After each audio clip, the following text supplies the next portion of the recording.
मेरे प्यारे देशवासियों, आप सभी को क्रिसमस की शुभकामनाएं। हम इस वर्ष के अंतिम सप्ताह में हैं। 2022 बस आने ही वाला है। आप सभी 2022 के स्वागत की तैयारी में जुटे हैं, लेकिन उत्साह और उमंग के साथ ही ये समय सचेत रहने का भी है।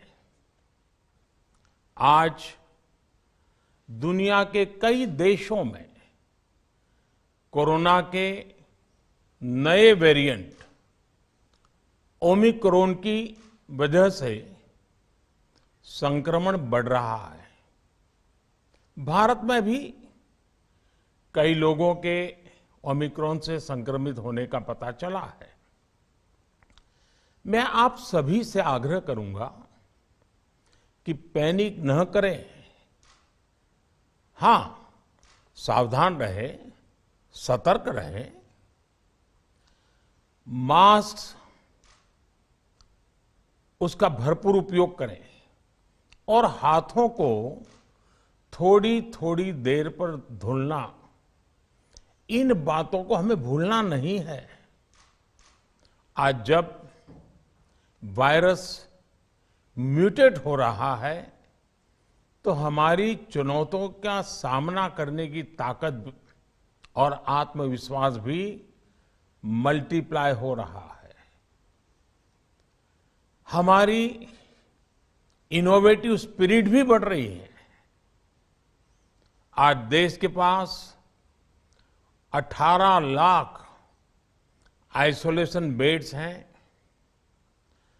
5 लाख ऑक्सीजन सपोर्टेड बेड्स हैं, 1,40,000 आईसीयू बेड्स हैं। आईसीयू और नॉन आईसीयू बेड्स को मिला दें तो 90,000 बेड्स विशेष तौर पर बच्चों के लिए भी हैं। आज देश में 3,000 से ज्यादा पीएसए ऑक्सीजन प्लांट्स काम कर रहे हैं।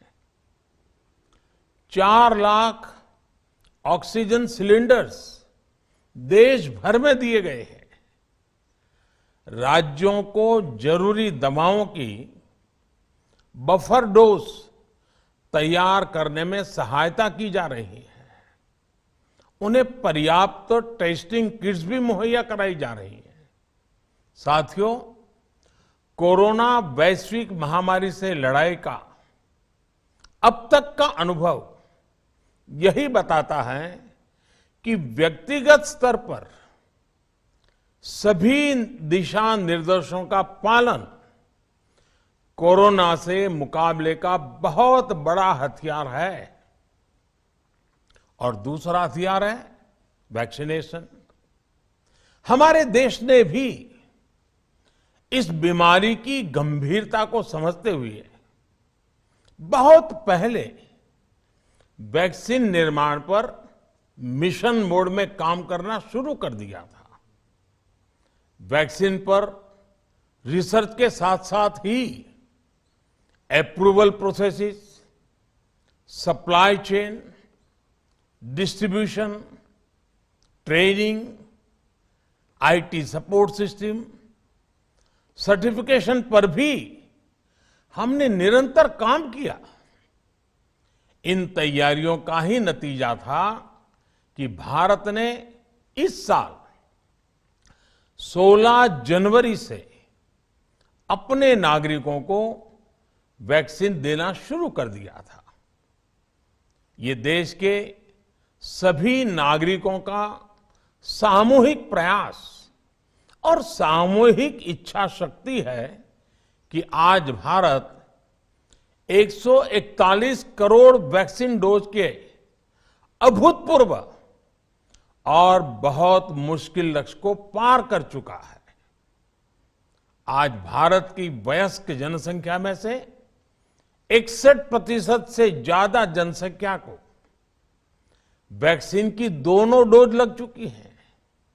इसी तरह वयस्क जनसंख्या में से लगभग 90% लोगों को वैक्सीन की एक डोज लगाई जा चुकी है। आज हर भारतवासी इस बात पर गर्व करेगा कि हमने दुनिया का सबसे बड़ा, सबसे विस्तारित और कठिन भौगोलिक स्थितियों के बीच इतना सुरक्षित वैक्सीनेशन अभियान चलाया। कई राज्य और विशेष तौर से टूरिज्म की दृष्टि से महत्वपूर्ण राज्य जैसे गोवा, उत्तराखंड, हिमाचल जैसे राज्यों ने 100% सिंगल डोज वैक्सीनेशन का लक्ष्य हासिल कर लिया है। आज देश के दूर सुदूर गांवों में जब 100% वैक्सीनेशन की खबरें आती हैं तो मन को संतोष होता है। यह प्रमाण है हमारे हेल्थ सिस्टम की मजबूती का, हमारी टीम डिलीवरी का, हमारे हेल्थ केयर वर्कर्स के डेडिकेशन और कमिटमेंट का, और देश के सामान्य मानवी के अनुशासन और विज्ञान में उनके विश्वास का। हमारे देश में जल्दी ही नेजल वैक्सीन और दुनिया की पहली डीएनए वैक्सीन भी शुरू होगी। साथियों, कोरोना के खिलाफ भारत की लड़ाई शुरू से ही वैज्ञानिक सिद्धांतों, वैज्ञानिक परामर्श और वैज्ञानिक पद्धति पर आधारित रही है। पिछले 11 महीने से देश में वैक्सीनेशन अभियान चल रहा है। देशवासी इसके लाभ भी महसूस कर रहे हैं। उनकी रोजमर्रा की जिंदगी सामान्य हो रही है। आर्थिक गतिविधियां भी दुनिया के कई देशों की तुलना में उत्साहजनक रही हैं। लेकिन साथियों, हम सभी जानते हैं कि कोरोना अभी गया नहीं है।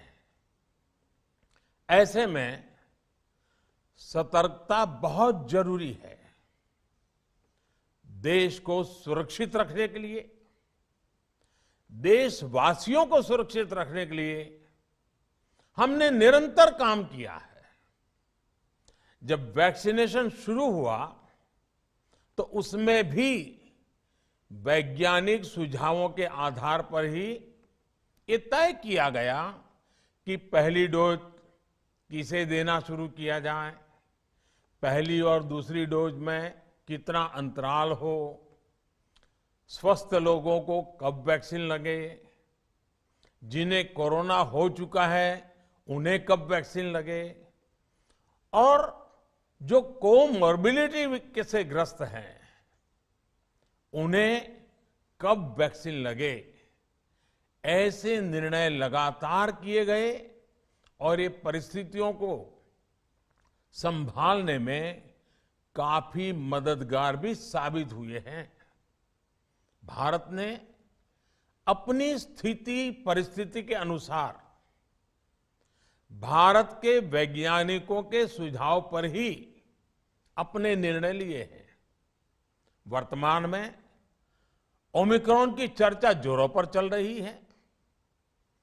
विश्व में इसके अनुभव भी अलग अलग है, अनुमान भी अलग अलग है। भारत के वैज्ञानिक भी इस पर पूरी बारीकी से नजर रखे हुए हैं, इस पर काम कर रहे हैं। हमारे वैक्सीनेशन को आज जब 11 महीने पूरे हो चुके हैं तो सारी चीजों का वैज्ञानिकों ने जो अध्ययन किया है और विश्व भर के अनुभवों को देखते हुए आज कुछ निर्णय लिए गए हैं। आज अटल जी का जन्मदिन भी है, क्रिसमस का त्योहार भी है, तो मुझे लगा कि इस निर्णय को आप सबके साथ साझा करना चाहिए। साथियों, 15 साल से 18 साल की आयु के बीच के जो बच्चे हैं, अब उनके लिए देश में वैक्सीनेशन प्रारंभ होगा। 2022 में 3 जनवरी को सोमवार के दिन से इसकी शुरुआत की जाएगी।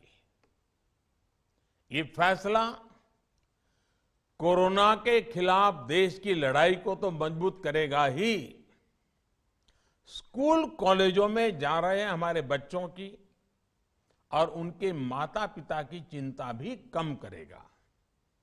साथियों, हम सबका अनुभव है कि जो कोरोना वॉरियर्स हैं, हेल्थ केयर और फ्रंटलाइन वर्कर्स हैं, इस लड़ाई में देश को सुरक्षित रखने में उनका बहुत बड़ा योगदान है। वो आज भी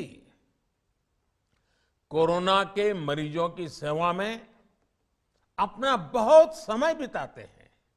इसलिए प्रिकॉशन की दृष्टि से सरकार ने निर्णय लिया है कि हेल्थ केयर और फ्रंटलाइन वर्कर्स को वैक्सीन की प्रिकॉशन डोज भी प्रारंभ की जाए। इसकी शुरुआत 2022 में 10 जनवरी सोमवार के दिन से की जाएगी।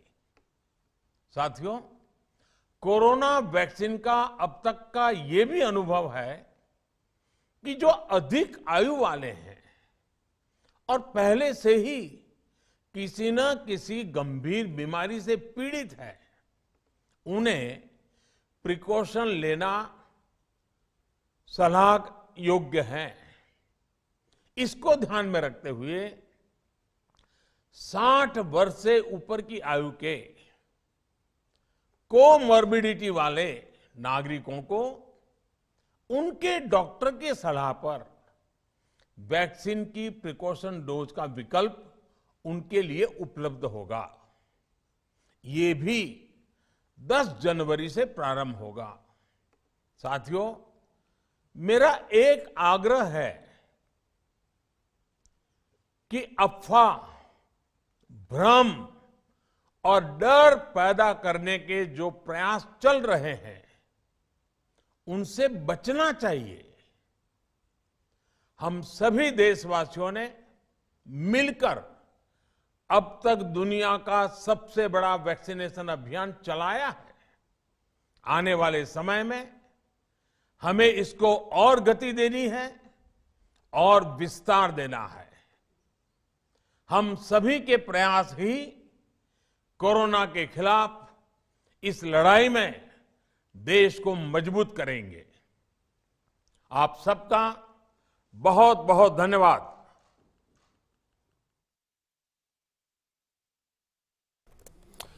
तो इस वक्त की बड़ी खबर, प्रधानमंत्री नरेंद्र मोदी ने राष्ट्र को संबोधित करते हुए बताया कि 15 से 18 साल के बच्चों को 3 जनवरी से टीका लगाया जाएगा। साथ ही साथ हेल्थ केयर और फ्रंटलाइन जो वर्कर्स हैं, उनको प्रिकॉशन डोज 10 जनवरी से देना शुरू किया जाएगा। और अधिक आयु और कोमॉर्बिडिटी वाले, खासकर जो 60 साल से ऊपर के लोग हैं जिनको कोमॉर्बिडिटी है, उनको उनके डॉक्टर की सलाह से 10